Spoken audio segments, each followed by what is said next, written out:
The richness of humility and poverty. In the Gospel of the Holy 12, and similarly in the Bible, it is written, "Blessed are those who mourn, for they shall be comforted. Blessed are those who hunger and thirst for righteousness, for they shall be filled.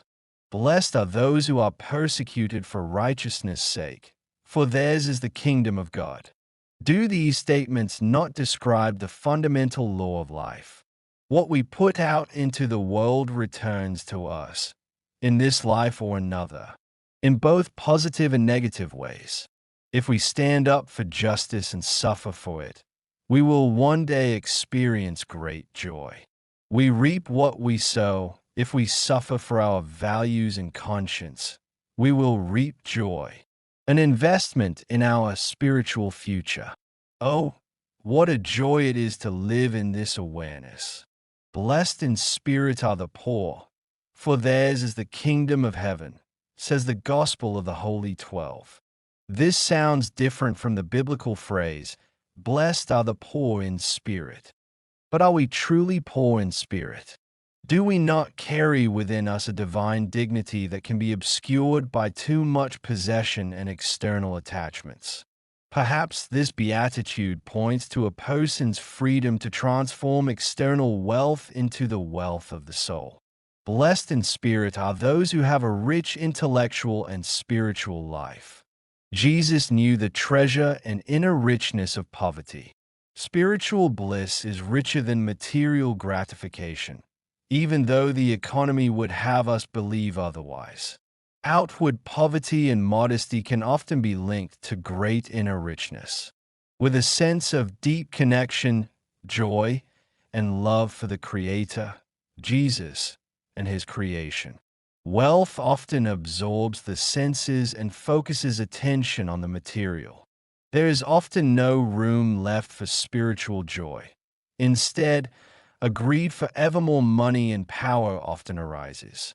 True joy is to be found beyond money and power.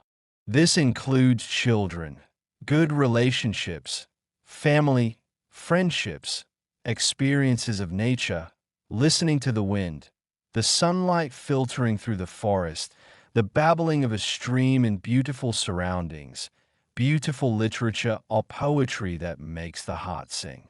The awareness of the harmony and beauty of nature, living in the here and now, for that is where true happiness is found. Possessions are a burden. They must be maintained, or they fall into disrepair. Anyone who owns a yacht or house can tell you a thing or two about that.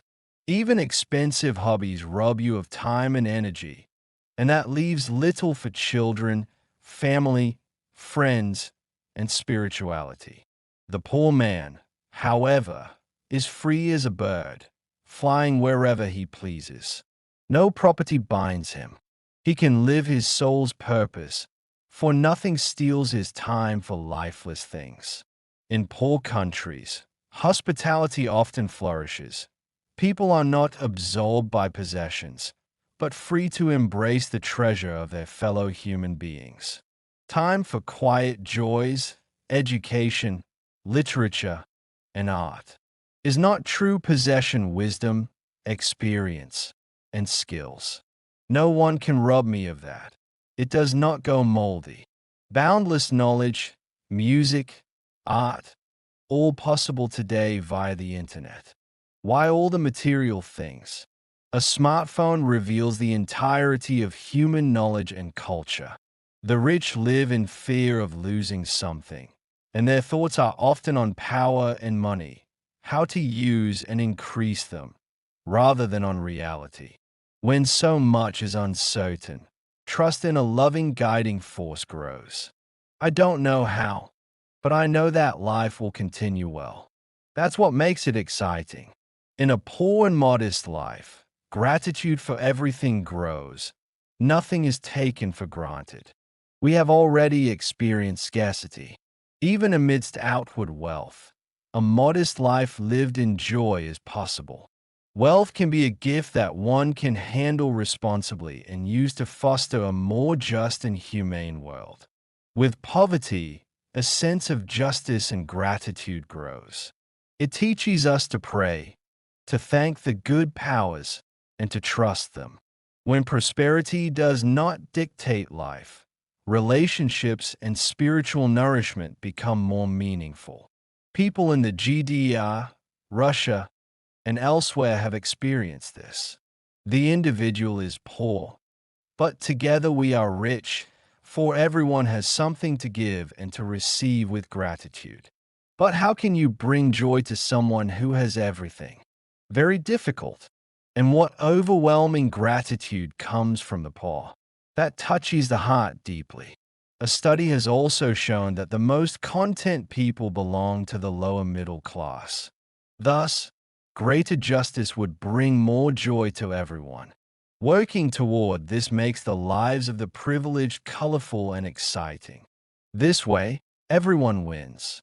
Those living in misery and struggling to survive enter the most beautiful realm of life, poverty. The wealthy continue to grow in their development by taking on responsibility. Joy is assured for them.